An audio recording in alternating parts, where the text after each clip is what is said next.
Good morning and welcome to the Maryland Public Service Commission's administrative meeting for April 20th, 2022. We do have a number of items on the agenda today with respect to electric vehicles and electric vehicle charging.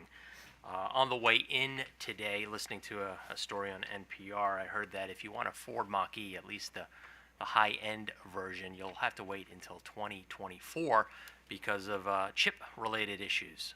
And these are related to a lot of the rare earth minerals that are in short supply, including minerals such as nickel, manganese, cobalt, and of course lithium.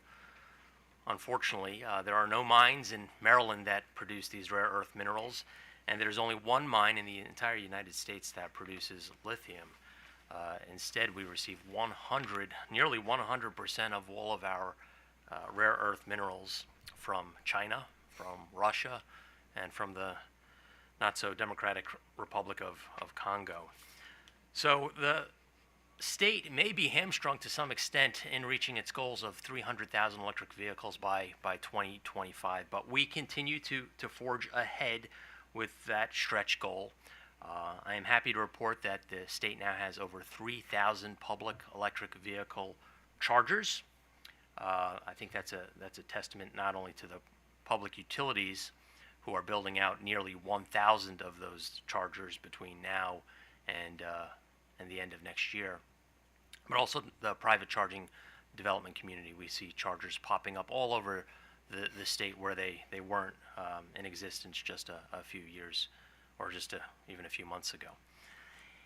In addition, we received some very impressive statistics where Maryland is now a leader on the East Coast. From Maine to Florida, Maryland has the #1 EV ownership per capita of battery electric vehicles.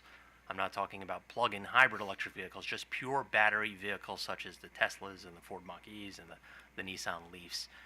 So Maryland has a lot to be proud of having that status. There are a number of states, including Vermont, Massachusetts, and New Jersey, who are hot on our heels, but we will enjoy the pole position while we have it. Finally, I would just like to recognize that our status nationally as an electric vehicle promoter and leader is now cemented in the fact that we are the only public service commission in the country where we have a majority of the commission who owns and drives electric, with the addition of Commissioner Richard, who now has a Ford Mach-E in the stable, and of course Commissioner Linton as well. So the commission is committed to the electrification of transportation, along with the support of our utilities. And I would be remiss not to remind all that this is National Linemen Appreciation Week. So we'd like to thank all the linemen of all of our electric utilities in the state that work during very difficult conditions throughout the year. With that, we'll transition to our business component of the meeting. We do have meeting minutes to approve from our last meeting 2 weeks ago on April 6, 2022. The vote begins with, well, all in favor. How about that? All in favor, please say aye. Aye. The meeting minutes are approved. Good morning, Mr. Secretary. Good morning, Mr. Chairman. There are 5 items on today's consent agenda. Item number 1 is a notice of participation in certain financing arrangements from Everstream Solutions, LLC. Item number 2 is an application from American Municipal Power, Inc. of a renewable energy facility. Item number 3 is a request from McCormick & Co., Inc. for approval to construct a generation station in Sparrows Point, Maryland. Item number 4 is an application from EGS Advanced Solutions, Inc. for a license to supply electricity. And item number 5 is an application from M&L Service Providers, LLC for a license to supply natural gas. Do commissioners have questions on any of these items? Seeing none, I would move that with respect to item number 1, that we note the applicant's participation in the financing arrangements. With respect to item number 2, I move that we approve the application and issue a renewable energy facility ID certification number and direct the applicant to establish a REC account with PJM GATS within 30 days of certification, and direct the applicant to notify the commission within 30 days if the information on which the application is based should change. With respect to item number 3, I move that we approve the application. With respect to item number 4, I move that we grant the company a license to operate as an electricity supplier in Maryland Limited to broker services for the customer classes and service territories applied for and recommended by staff. That we direct the company to provide marketing materials and training materials specific to its Maryland operations to the Commission staff 30 days prior to utilization of the materials in Maryland, and direct the company to file notice with the Commission within 30 days of any changes to the information in the application. And finally, with respect to item number 5, I move that we grant the company a license to operate as a natural gas supplier in Maryland Limited to broker services for the customer classes and service territories applied for and recommended by staff, and direct the company to provide marketing and training materials specific to its Maryland operations to the Commission staff 30 days prior to utilization of the materials in Maryland, and direct the company to file notice with the Commission within 30 days of any changes to the information in the application. The vote begins with Commissioner Herman. Aye. Commissioner Linton. Aye. Commissioner Richard. Aye. I vote aye. The motions are approved. Mr. Chairman, item number 6 on the administrative agenda consists of revised tariff pages from Baltimore Gas and Electric Company, updating the electric vehicle charging rider in compliance with order number 90036 in case number 9478. For this item for staff today, we have Brett Spruill, Annette Garofalo, and Drew McAuliffe, and for the company, Lynn Fiery, Joel Michael, and Christy Fleischman-Gronke.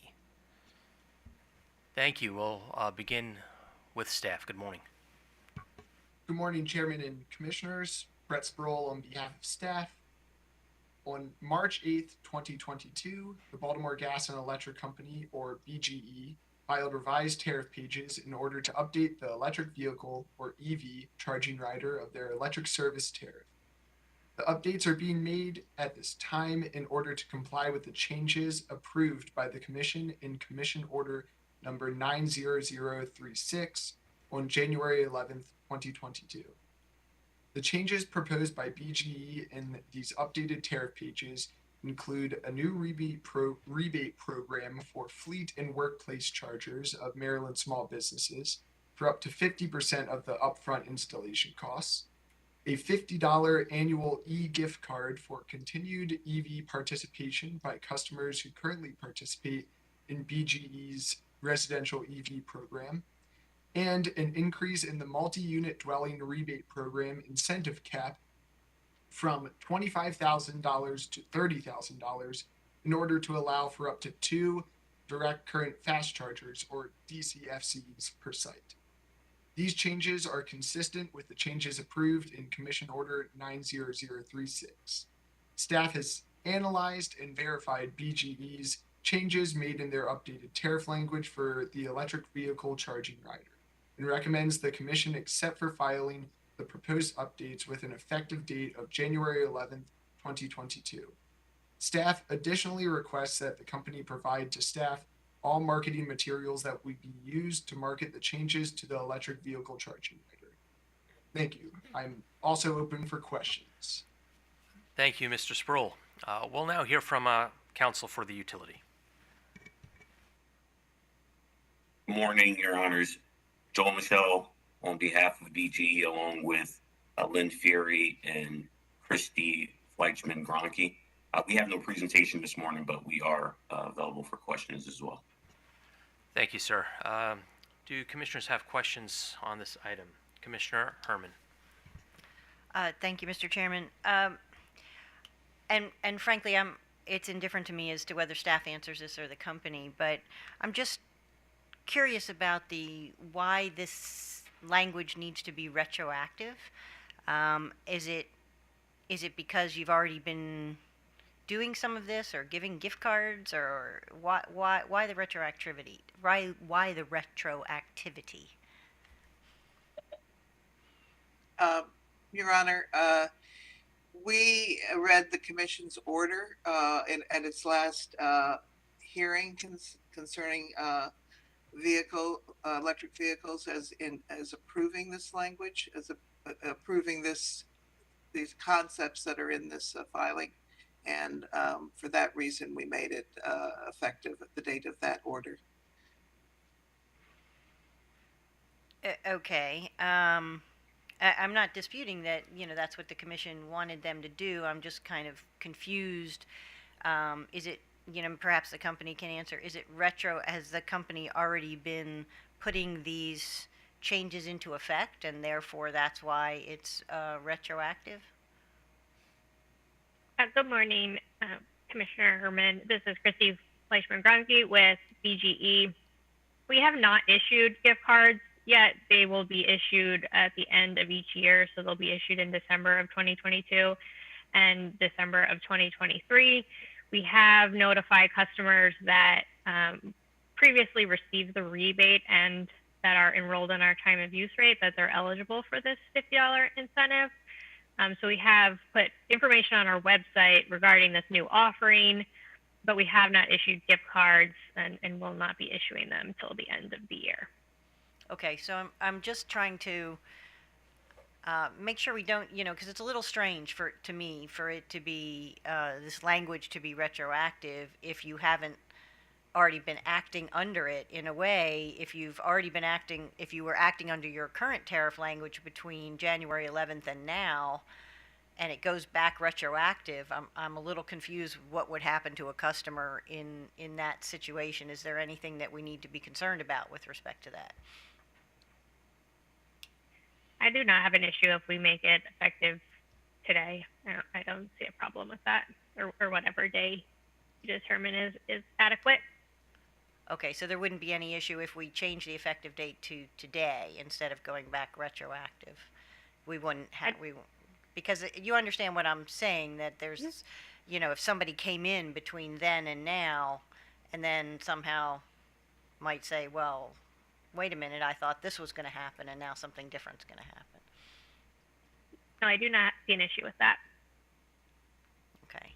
Ms. Garofalo, what do you think here? Am I No, creating I a tempest in a understand your teapot here? concern. I think we thought that, especially with the order, which is mentioned as something for notice in the statute, there sufficient notice had been given, but we are fine with it being effective today. Okay.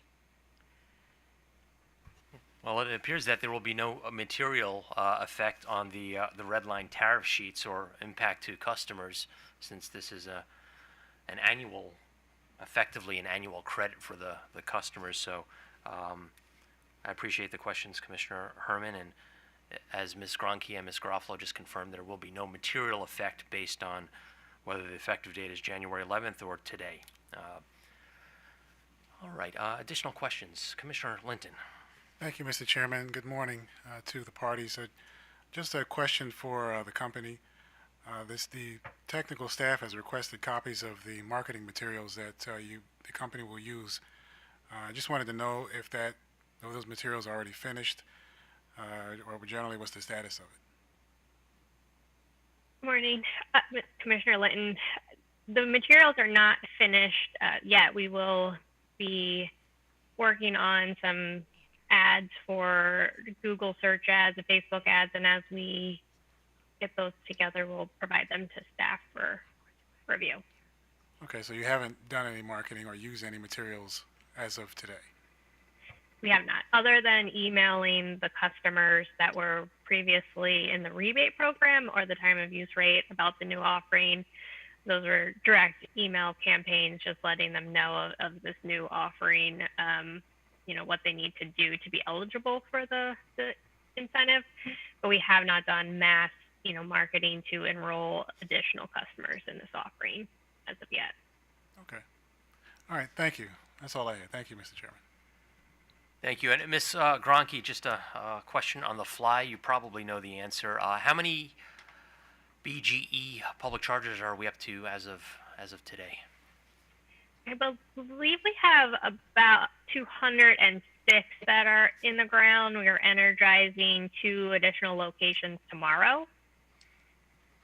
Terrific. So So still moving forward with a great pace. So we'll have 208 out of the budget is 500. Is that right? That's correct, yes. Okay. Thank you. Well, continued speed on that project.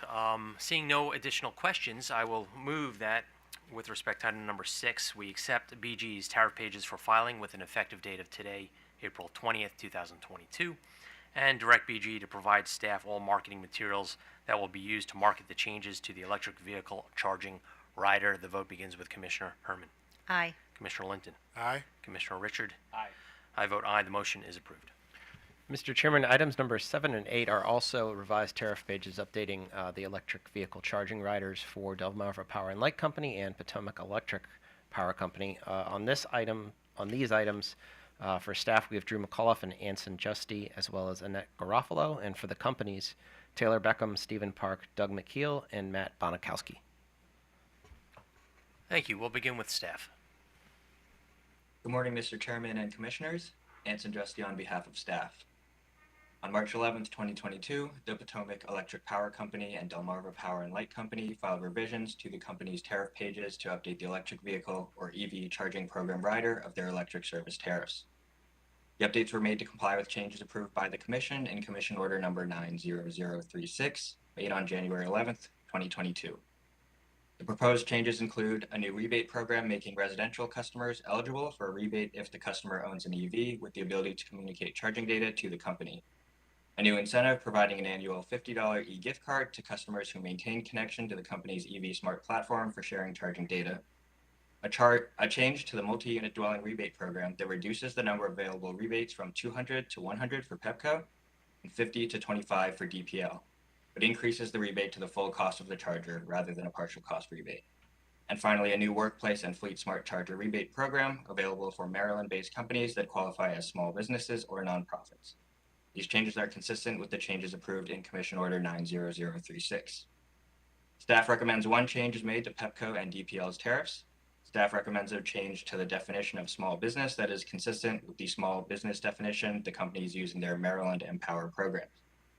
In its initially proposed revisions, PEPCO defined small businesses as those receiving service under Schedule GS, and DPL defined small businesses as those receiving service under classification SGSS. This change would instead define small businesses as those that use 100 kilowatts of demand or less per month. Staff recommends that the Commission accept the proposed tariff revisions as revised by staff and require the company to file clean copies of its revised tariff with an effective date of January 11th, 2022. Given the previous conversation, I think staff would be okay with an effective date of today. Thank you. I'm available for questions.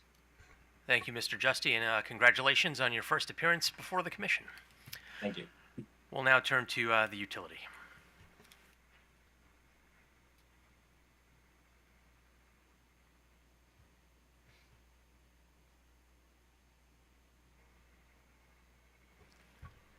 Do we have a representative from PHI with us?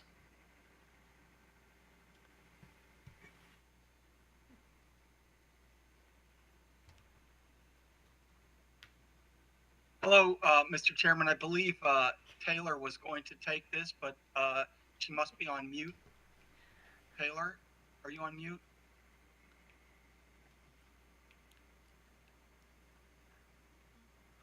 We see Taylor Beckham in the room.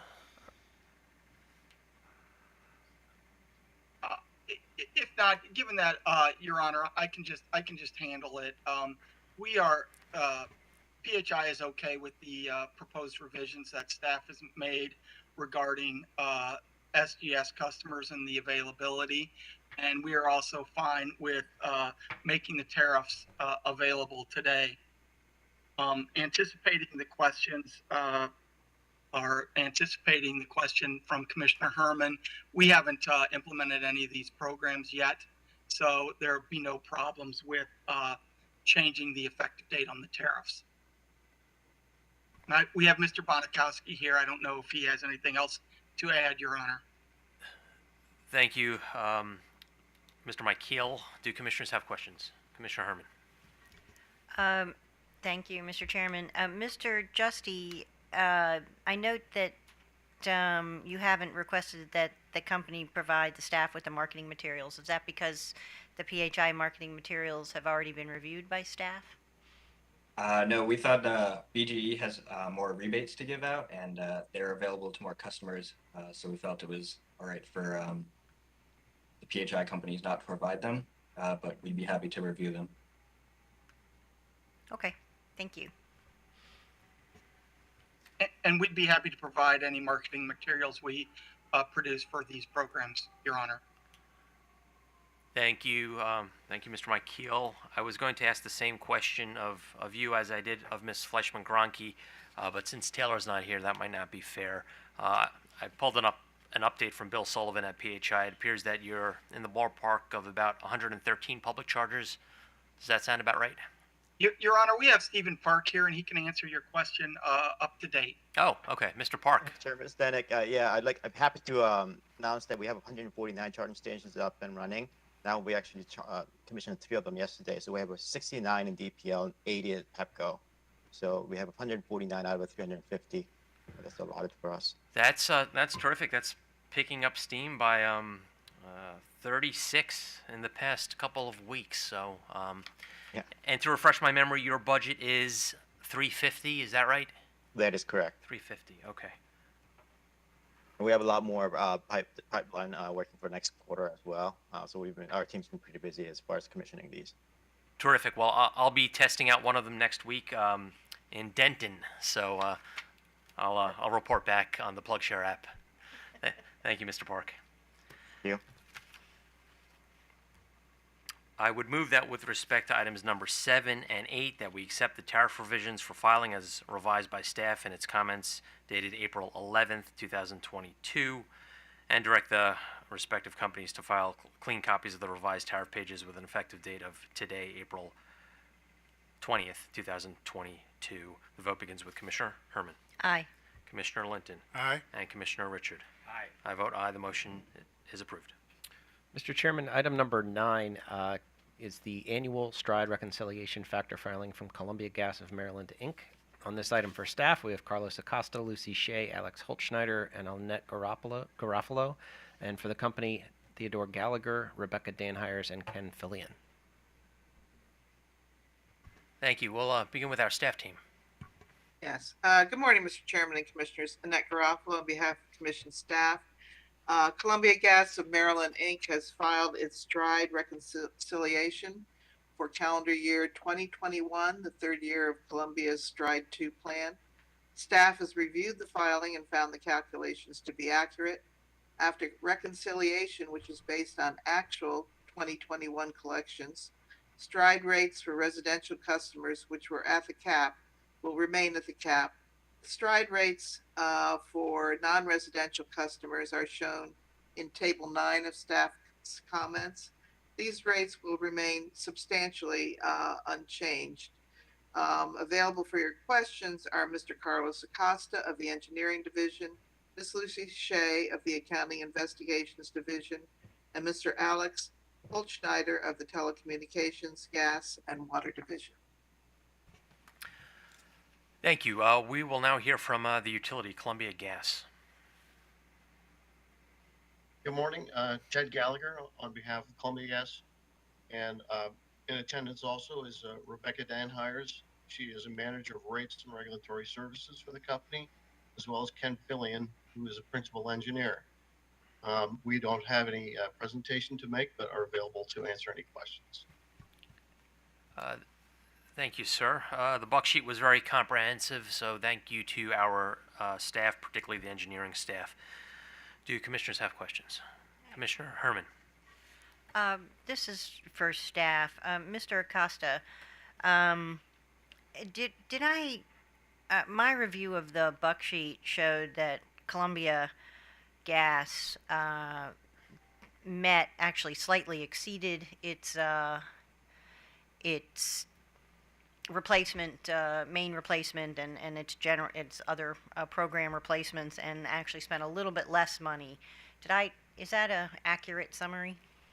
Yes, yeah, according to the filing, those are the numbers that they are indicating that the Columbia did the job that they promised to do in 2021. Okay, they did what they promised to do, and they spent, pretty close to what they were going to spend, but actually a little bit less, right? Yes. However, there is some aspect of the project that they didn't finish, like restoration, that will be some costs that they had to add to the project. Gotcha. I just, Mr. Chairman, I'd actually like to commend Columbia Gas. I mean, we've heard a lot of people saying they've had a lot of problem. I can't get it done. I can't get it done for the amount of money that I projected I would get it done. So I actually, I really want to commend them for doing that, for coming in with a program, having done what they said they were going to do at just about the amount they said they were going to do it at. So thank you very much. Thank you. It is difficult with some of these projects to be on time and on budget, but the utility has seemed to check the box there, so that recognition is appropriate. Seeing no additional questions, I would move that we accept Columbia Gas of Maryland's tariff revisions for filing. The vote begins with Commissioner Herman, Aye. Commissioner Linton, Aye. and Commissioner Richard. Aye. I vote aye. The motion is approved. With no additional business on today's administrative meeting, this meeting is